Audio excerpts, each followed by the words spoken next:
सत्य में विजेते, जीत सच्चाई की होगी। न्यायालय पे पूरा भरोसा है, जीत सच्चाई की होगी। जय हिंद, जय महाराष्ट्र। फिरोज शेख की आप बीती उनकी जबानी। नमस्कार, आप देख रहे हैं सतर्क पुलिस टाइम। दोस्तों के दिलों पर राज करने वाले फिरोज शेख का आज जन्मदिन है। आज उनसे कुछ पर्सनल इंटरव्यू हुआ, उसमें ये जाना कि उन्होंने जो सज़ा काटी है और जो उनके ऊपर इल्ज़ाम लगाए गए उनके पीछे कौन है, जानते हैं इस इंटरव्यू के जरिए। बने रहिए सतर्क पुलिस टाइम के साथ। पहले काफ़ी था, लेकिन अब जो उन्हें जोड़ा जा रहा है जिस चीज़ से, उसकी क्या हकीकत है? पहले तो एक बात बताऊं, अभी जो मेरे पे चार्ज लगे वो तो अभी सिद्ध नहीं हुए, अभी कोर्ट में चालू है। और पूरे times of India, Hindustan times, नव भारत में हेडलाइन आया है, वो मेरे पास कटिंग है, मैं आपको भेज दूंगा शायद इस आपके चैनल के माध्यम से, कि जज ने खुद कहा है कि इनका कोई लिंक नहीं है। और ना शायद ही, अगर आप पहले बैकग्राउंड में जाए तो मेरा ऐसा कुछ लिंक है ही नहीं, ना मेरे पे कोई केस थे। एक जो छोटे मोटे राजनीतिक केस थे वो थे, बाकी ऐसा मेरे पे जो आरोप लगे वो अभी सब झूठे आरोप थे। लेकिन आरोप भी छोटे मोटे नहीं थे ना, आरोप भी ऐसे थे कि आपको डी गैंग से जोड़ा जा रहा था। जी, पर उसके जोड़ने में तो पब्लिक किसको भी कुछ भी जोड़ देती है। आप किसको भी जोड़ देती है, आप हमारे प्रधानमंत्री को भी किससे भी जोड़ देती है, किस बड़े बड़े नेता लोग को जोड़ देती है। जैसा मैं भी एक पॉलिटिकल शिकार हो चुका हूँ इसमें। अभी जिसको अभी मैं नाम नहीं लूँगा, हमारे मीरा भाईंदर के ही नेता है जो मेरे पीछे पड़े थे। अब हो गया वो, देखो ऊपर वाला जिसको बोलते हैं ना, कर्मा है, घूमता है, घूम के आता है। तो इस वक्त तो मैं क्या कहूँगा, मैं तो पूरी अपने न्यायाधीश पे सब भरोसा है कि इंशाल्लाह मैं एकदम इससे साफ़ सुथरा लिख लूँगा। क्योंकि आप नरेंद्र मेहता के करीबी जाने जाते, इसीलिए आपको शिकार बनाया गया? शायद हो सकता है,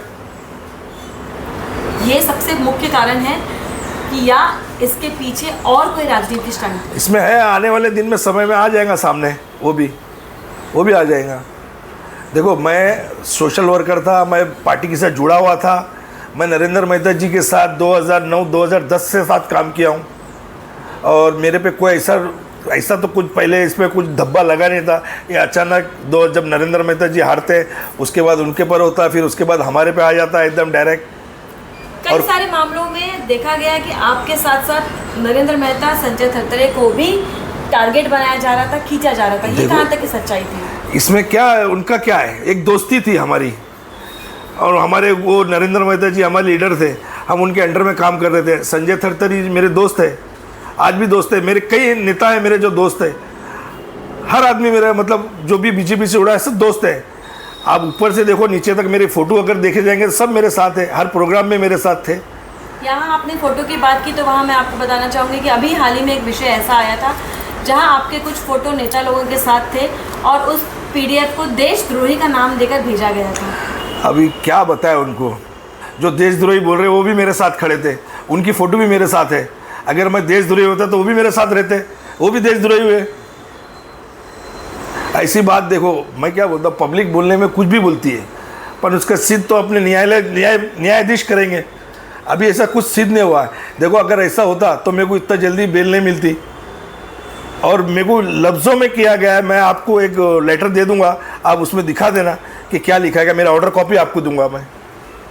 तो यानी आपका कहना यह है कि बस आप एक राजनीतिक शिकार के कल चलते आपको इस पूरे दाव पेच में खींचा गया और आने वाले समय में न्यायालय आपको क्लीन चिट देगी। इंशाल्लाह क्लीन चिट तो देना है इंशाल्लाह। देखो, मेरे को न्यायालय पे भरोसा है कि क्लीन चिट तो इंशाल्लाह मिलेंगी ही मिलेंगी। हमें पूरा भरोसा है हमारे कानून पे। यहाँ पे वही मैं शायद बताना चाहूँगी कि जो है नाम वाला वही बदनाम है, लेकिन इस बदनाम के चलते आपके कामकाज और आपके जो लोग हैं उन पर क्या दबाव पड़ा? एक्चुअली काम के ऊपर तो देखो, जब मैं 15 महीने अंदर जेल में था, काम के ऊपर तो होता ही है ना। पर अभी जो बोलते हैं ना, जिसको ऊपर वाला रखे उसे कौन चखे।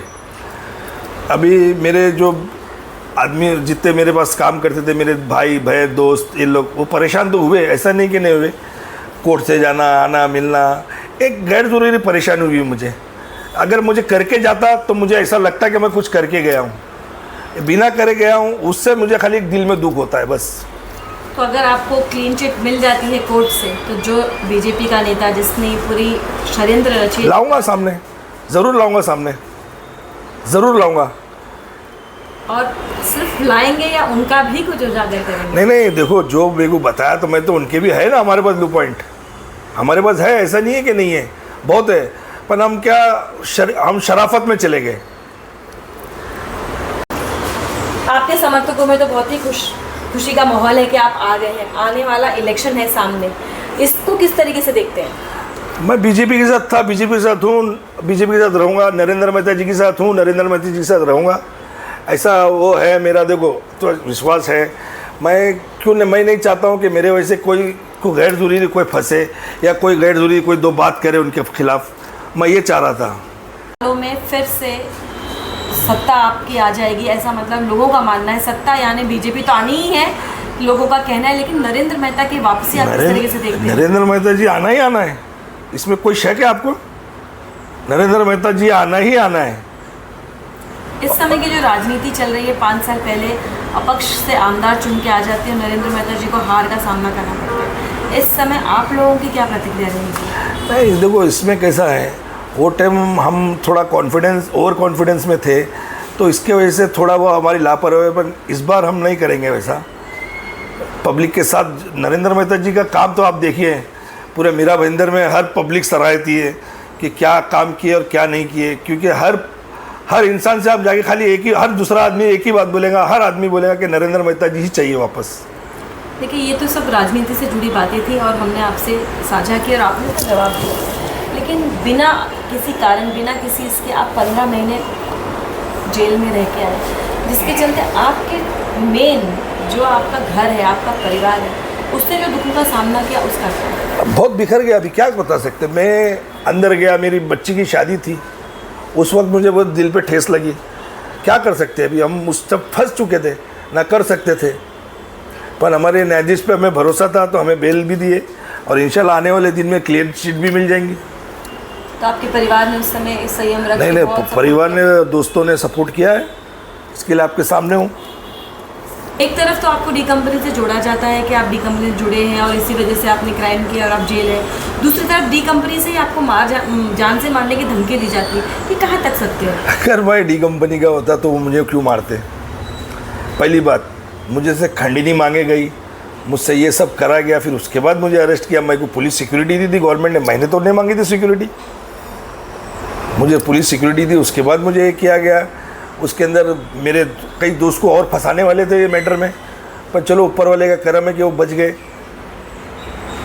एक तरफ आपको धमकी मिलती है, आपसे खंडनी मांगी जाती है, और दूसरी तरफ आपको उसी के साथ जोड़ा जाता है। अगर मैं ये बोलता हूँ, मेरी कोई कभी आज से हिस्ट्री में कोई कॉन्स्पिरेंसी या कभी मेरी उनके साथ या कभी कुछ ऐसा आपको कभी लगा है, या पुलिस स्टेशन में पूछ लीजिए कि कभी मेरा उनके साथ ऐसा कुछ था?